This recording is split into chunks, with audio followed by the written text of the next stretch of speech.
নমস্কার বন্ধুরা, আশা করি তোমরা সকলে খুব ভালো আছো। আমিও ভালো আছি। প্রতিদিনের মতন আজকে একটা সুন্দর রেসিপি নিয়ে হাজির হয়ে গেছি। এখন তো বাজারে মোটামুটি কম বেশি পটল উঠেই গেছে এবং এই রকমই একটা সহজ উপায়ে পটলের একটা রেসিপি কম তেলে কিভাবে রান্না করা যায় সেটাই আজকে তোমাদের সামনে তুলে ধরছি। আর বাজারে তো এখন পটল খুব সুন্দর সুন্দর উঠে গেছে। এটা হলো একেবারেই দেশি পটল। এই রেসিপিটার জন্য আমি নিয়েছি পটল, আলু আর নিয়েছি আদা আর কাঁচা লঙ্কা। এমন নিরামিষ আলু পটলের তরকারি কিন্তু ভাত, রুটি, পরোটা, লুচি এগুলো সমস্ত কিছুর সাথে ভীষণ ভালো লাগে। তো চলো আমি কিভাবে রেসিপিটা করছি সেটা দেখে নেওয়া যাক। সবার প্রথমেই কিন্তু পটলটাকে আমি খুব সুন্দরভাবে ছাড়াবো। আর এই পটলটা এতটাই কচি, এতটাই নরম যে বাজার থেকে আনলে যে সবজির গায়ে যে কাটা কাটা অংশটা থাকে সেগুলো পুরোটাই রয়েছে। তো চলো পটলটা কিভাবে ছাড়াচ্ছি চটপট দেখে নেওয়া যাক। এই যে পটলটা ছাড়াচ্ছি, পটলের কিন্তু গায়ে প্রত্যেকটা শির রেখে রেখে পটলটা ছাড়াবো। এতে কি হয়, পটল ভাজার সময় নরম হয়ে একদম চুপসে যাবে না, পটলটা খুব সুন্দর থাকবে। এবং এই যে খোসাটা রেখে পটলের ছাল ছাড়ালে তেলে যখন ভাজা হয় না তখন কিন্তু খুব সুন্দর একটা স্মেল হয়। তো দেখতেই পাচ্ছ এখানে আমি পটলটাও কেটে নিয়েছি আর নিয়েছি একটা আলু। তো রান্নাটা কিভাবে করছি চলো দেখে নেওয়া যাক।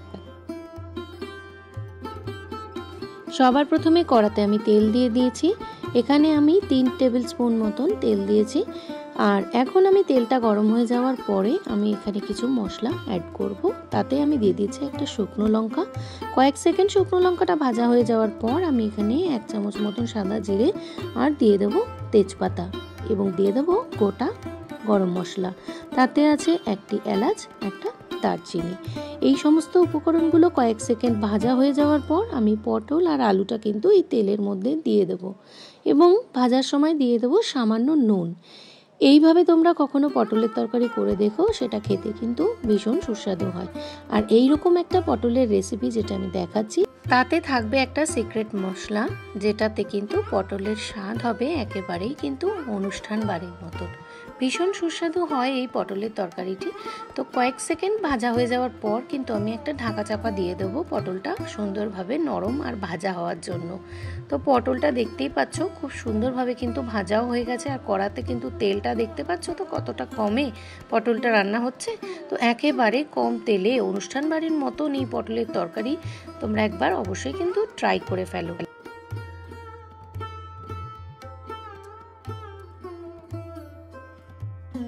5 থেকে 7 মিনিট মিডিয়াম টু হাই ফ্লেমে জিনিসটা ভাজা করে নেওয়ার পরে আমি তাতে দিয়ে দিচ্ছি টমেটো পিউরি। টমেটো পিউরিটা খুব সুন্দর করে তেলের মধ্যে একটু ভেজে নিতে হবে যাতে সেটা থেকে কোনো কাঁচা গন্ধ না ছাড়ে। কয়েক সেকেন্ড এই টমেটো পিউরিটা ভাজা ভাজা করে নেওয়ার পরে আমি এখানে অ্যাড করব 1 চামচ মতন লঙ্কা বাটা। তো এখানে আমি লঙ্কাটা জলে গুলে দিয়েছি। 1 চামচ মতন হলুদ গুঁড়ো, 1/2 চামচ মতন কাশ্মীরি রেড চিলি পাউডার, 1/2 চামচ মতন জিরের গুঁড়ো, 1/2 চামচ ধনের গুঁড়ো, 1/2 চামচ মতন চিনি। এই সমস্ত উপকরণগুলো কিন্তু খুব ভালোভাবে মিশিয়ে নিচ্ছি। নুনটা আমি প্রথমেই দিয়ে দিয়েছিলাম, তাই এখন আমি নুন দিচ্ছি না। তো রান্নাটা চলতে চলতে একটা ছোট্ট অনুরোধ, যারা আমার ভিডিওটি আজকে নতুন দেখছো বা যারা আমার পরিবারে আজকে নতুন তাদেরকে জানাই অসংখ্য ভালোবাসা। তোমাদের যদি ভিডিওটা ভালো লেগে থাকে একটা লাইক করে আমার ভিডিওটার পাশে থেকো এবং পাশে থাকা বেল নোটিফিকেশনটা অন করে আমার পরিবারের সদস্য হয়ে যেও। তারপরে দেখতেই পেলে মশলাটা কষাতে কষাতে আমি তাতে দিয়ে দিচ্ছি মিক্সির বাটি ধোয়া জল। মশলা কষানোর সময় মিক্সির মশলার বাটি ধোয়া জল দিলে কিন্তু সেই রান্নার স্বাদ হয় কিন্তু খুব সুন্দর। তো কয়েক সেকেন্ড কষিয়ে নেওয়ার পর হালকা হালকা যখন তেল ছেড়ে এসছে তখন আমি কিন্তু এখানে সিক্রেট মশলাটা অ্যাড করছি। দিয়ে দিচ্ছি সামান্য হিং। এই হিংটা তোমরা এই মশলা কষানোর সময়তেও দিতে পারো, আবার পটলটা যখন তোমরা ভাজা করছো তখন কিন্তু তেলের মধ্যেও তোমরা দিয়ে দিতে পারো।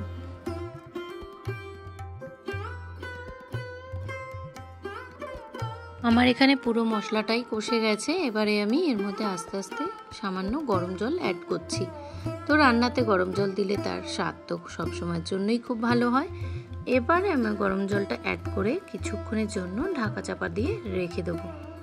আর একেবারেই কিন্তু সহজ উপায়ে আর এই একটি উপকরণ দিয়েই কিন্তু এত সুন্দর একটা পটলের তরকারি নিরামিষ স্বাদে তৈরি করে ফেলা যায়। অসাধারণ সুস্বাদু হয় এই রেসিপিটা। তোমরা অবশ্যই বাড়িতে একবার ট্রাই করো।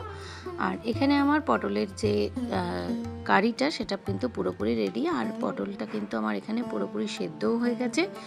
এরপরে আমি এখানে অ্যাড করব গরম মশলা। আমি এখানে শিলে বেটে রেখেছিলাম গরম মশলাটা, তো গরম মশলাটা আমি এখানে দিয়ে দিলাম। কয়েক সেকেন্ড নাড়াচাড়া করে নেওয়ার পরে নুনটা আমার একটু কম লাগছিল, তাই জন্য আমি এখানে একটু নুন দিয়েছিলাম। আর এখন লাস্টে আমি এখানে অ্যাড করছি ঘি। তো সমস্ত উপকরণগুলো খুব ভালোভাবে মিশিয়ে নিয়ে কিন্তু এখন জিনিসটাকে সার্ভ করে নেওয়ার পালা। তো চটপট করে তোমরাও বানিয়ে ফেলো এইরকম নিরামিষ স্বাদের একটি উপকরণ দিয়ে এত সুন্দর একটা পটলের রেসিপি। তো আমার এই ভিডিওটা তোমাদের কেমন লেগেছে অবশ্যই কমেন্টের মাধ্যমে জানাবে। তো ততক্ষণ পর্যন্ত সকলে ভালো থেকো, সুস্থ থেকো। আবার আসবো পরবর্তী কোনো রেসিপি ভিডিও নিয়ে। ততক্ষণ পর্যন্ত সকলে ভালো থেকো।